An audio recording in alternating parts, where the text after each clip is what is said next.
Hello there. Well, I didn't get to this right off because they dropped 2 episodes, plus I was trying to have a relaxing weekend. But I have now seen the first 2 episodes of Obi-Wan Kenobi, and they're fine. I don't know. I'm starting to get to a point where I don't know what I wanted. I was honestly still excited for this, and I'm not completely let down yet. It's just right now it hasn't done anything that it really has surprised. Well, it's done one thing that surprised me a little bit, but then once it was done, like, yeah, that's about how I expect it to play out now that you've done that thing. I'll get to that in a minute. I mean, it's benefiting a little bit from the fact that I alternated between these 2 episodes and the first 2 episodes of the fourth season of Stranger Things, which, boy, am I not feeling that. I'm not going to say I'm not feeling any of season 4 of Stranger Things, but not a lot of it. Like Steve, Robin, and Erica, and Dustin a little bit, but mostly because he's in proximity of Steve, Robin, and Erica, is what's carrying me along right now on that thing. Anyways, this is not a review of Stranger Things 4. I'll finish it and bitch about it and be told that I'm wrong, like I did with season 2. I'm sure. But in any case, with Obi-Wan Kenobi. So, Ewan McGregor's doing fine. It's about what I expected. I'm surprised they didn't like gray him up a little bit, or a little bit more. It's hard to tell if he is very much, but just because like we're only, I think, in timeline like 9 years away from Alec Guinness Obi-Wan, so like maybe bridge the gap a little bit more visually. That's a minor thing. It doesn't really matter. The thing is, though, it's easy for me to dwell on minor things because the overall thing is something I haven't really got much of a foothold in yet. So there's a couple of inherent problems that even telling a story of Obi-Wan at this point in time have, which is that we already know what can or can't happen to a whole bunch of the characters involved. That includes Lars, Luke, Leia, Obi-Wan, Bail Organa, Vader. We know that, like, they have to end up at a certain point by the end of this. So that's hamstringing some of the characters, but even the storytelling, given the fact that nobody knew for sure that Obi-Wan Kenobi was still alive and he'd been underground so long that most people were content to think he was dead. That means that anybody who realizes who he is, not just that he's a Jedi, but who he is specifically, either is or has to become a good guy who will keep their lips sealed forever, or is someone who's going to have to die. And the degree to which Obi-Wan can even act has to be kept very small and contained, because if anything he does is too large, well, then that breaks the idea that nobody knew he was alive anymore. And these aren't impossible to overcome hurdles. They are just inherent restraints on what you can or can't do. And it kind of is just illustrative of the inherent problem of setting anything as a prequel or a midquel or something where we know a lot about the world after this point. It puts a lot of restraints on what you are able to tell. Now, sometimes those restraints can yield a unique story that is custom tailored to those restraints and those circumstances. As yet, I'm not seeing that this is that. I'm seeing that they're covering their bases as far as ensuring the logistics are covered, but I'm not seeing that a particularly interesting or unique story is currently being told within those restrictions and within those logistical hurdles that so far they are largely overcoming. I mean, I bitched a little on Twitter about things like he lands on a planet that is so lawless that they have in place a signal jammer so that no one can have a tracker active, yet it's also patrolled by the Empire, which those two things being true at the same time is not impossible, but it's weird. But like ultimately, that doesn't really matter. The core logistics are pretty well covered. Now, I mentioned that there is one thing that I hadn't thought that they would do, and that is bring in Leia. I honestly thought that this was going to be pretty much restricted to Tatooine for the most part. Well, I knew he was going to go off-world at some point because I'd seen the trailers. Very obviously, there were multiple times at which he's somewhere where that's not Tatooine. But I really did think that a lot of it was going to be there, and him kind of trying to do good undercover while there. So not only introducing Leia, but having her get kidnapped and having that pull him back into service, that wasn't something that I saw coming. However, as soon as they did that, the way the story then progressed was basically exactly what I would have expected now knowing that plot point. There's just a lack of surprise to it. And it's not an unwelcome revisit to characters and settings that I enjoy. I've seen some people complain about Leia. I think for the most part, young Leia is fine. She is feisty and sassy in the way that I would kind of hope a young Leia would be. There are on occasion instances where some of her line readings, you can tell she's just repeating back like a line reading that the director gave her or something. That's not most of the time. That's only now and then, but now and then it does happen. That is kind of an issue with having child actors. I do wonder if maybe they cast her a little too young. I think she was 8 when they shot this, despite the character being 10. So, I mean, I might have aired with somebody either closer to the age, but then again, I'm going to have to assume that she gave a good audition.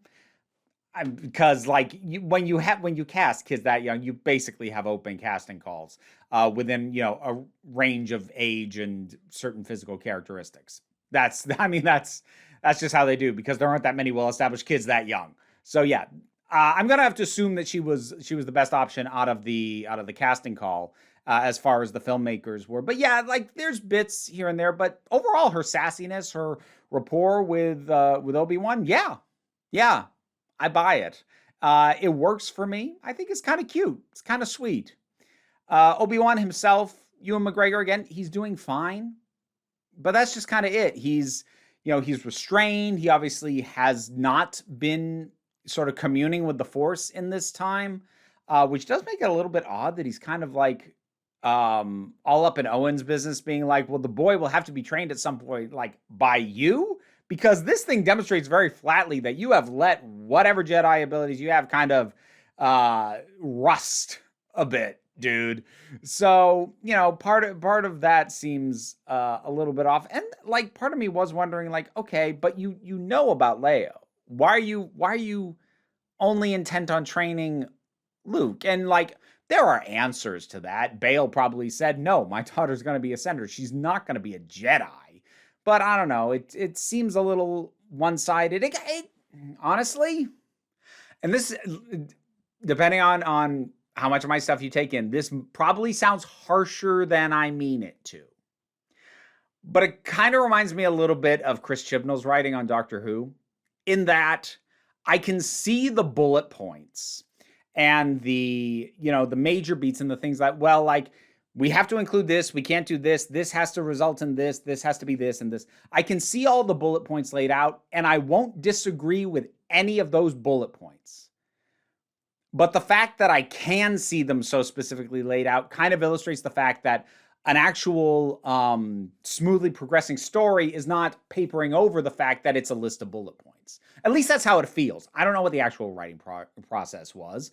Maybe it was more free-form than that. But given Star Wars as a franchise and its obsession with its continuity, I doubt that was the case. I expect there was a very long list of bullet points of do's and don'ts and if this, then this sorts of things. And I can see the plot mechanics. Like, the reason to have Leia get kidnapped is to get Obi-Wan off Tatooine, because he can only do so much on Tatooine before it becomes an issue of, well, like, how did people not know? How did Luke not know he was a Jedi? How was that not in the rumor mill? So you have to get him off world. What would motivate him off world if he's dedicated enough to be watching Luke? Well, Leia might. So we'll kidnap Leia. Like, I can just see the plot mechanics at work. And while that doesn't mean that they're bad plot mechanics, and I do admittedly because I myself am a writer and have been doing this kind of critical analysis for a long time, I have an overtuned sense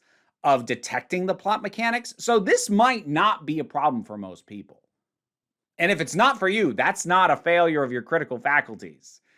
mine are overtuned at this point as kind of an unfortunate byproduct of what I do for a living. But the thing is, when something really grabs me, I'm not focusing on the plot mechanics. I'm just there for the ride and really enjoying it. And sometimes it can do that by really surprising me. Sometimes it can do that just by capturing a mood so well that I'll just turn the analytical part of my brain off, which I'm not good at doing. But sometimes I can and just be like, I'm just having too much fun to care about that right now. And this so far is not doing either of those things. I'd say my biggest point of curiosity right now is our prominent villain, the Inquisitor, who really has it out for Obi-Wan Kenobi.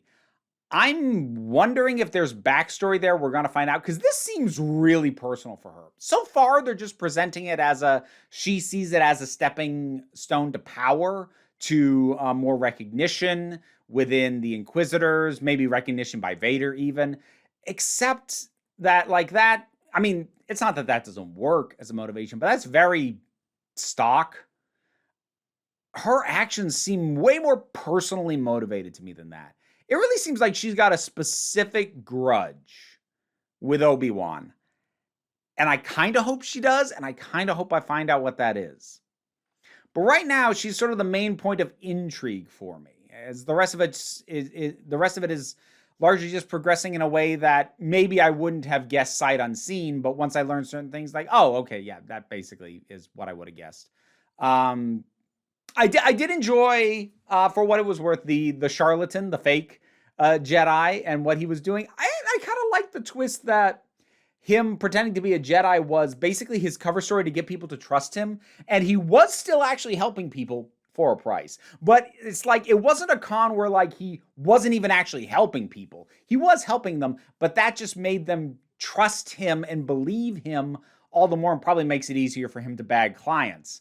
So I feel like that was also a character that could have been overplayed and could have been really annoying with too much airtime. I think we got just the right amount of him, and I felt he was nicely balanced.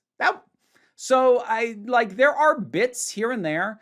I'm hoping we get back to Tatooine. I hope Lars gets a better shake, because he's got ample reason to be really skeptical of Obi-Wan and what Obi-Wan either does or has historically stood for. And I kind of hope we get a bit more of him. Joel Edgerton's a busy guy. I'm not going to hold my breath for that, but that would be nice. I mean, we'll see. I'm not turned off by it. Again, to make the comparison to what I'm currently working through, Stranger Things season 4 is actively annoying me, and I'm not thrilled to try and watch more of it, waiting for it to be more than just tiny glimmers of stuff that I've liked in the past.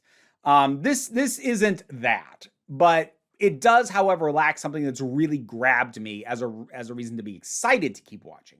I do intend to keep watching, and I'm going to be hopeful going forward. It hasn't grabbed me yet, though. But we'll see what we get. And I'll try and have these come out on the days that they are released going forward. We'll see if I can stick with that. In any case, whatever your thoughts are, drop something down in the comments. Let's talk about it. Patreon's what pays the bills and enables me to do this as my living. Any amount you can give is of immense help, but even if you can't, like, share, subscribe. They all help me out, but don't worry too much about it. Take a relaxed attitude around here so you can come on back next time you need a break.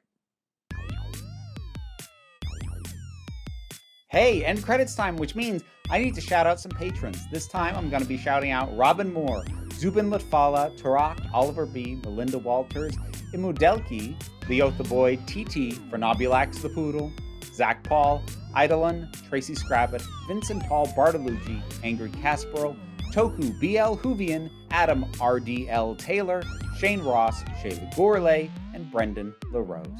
You want to hear me mispronounce your name? Check out rewards on the Patreon. Thanks for all your support.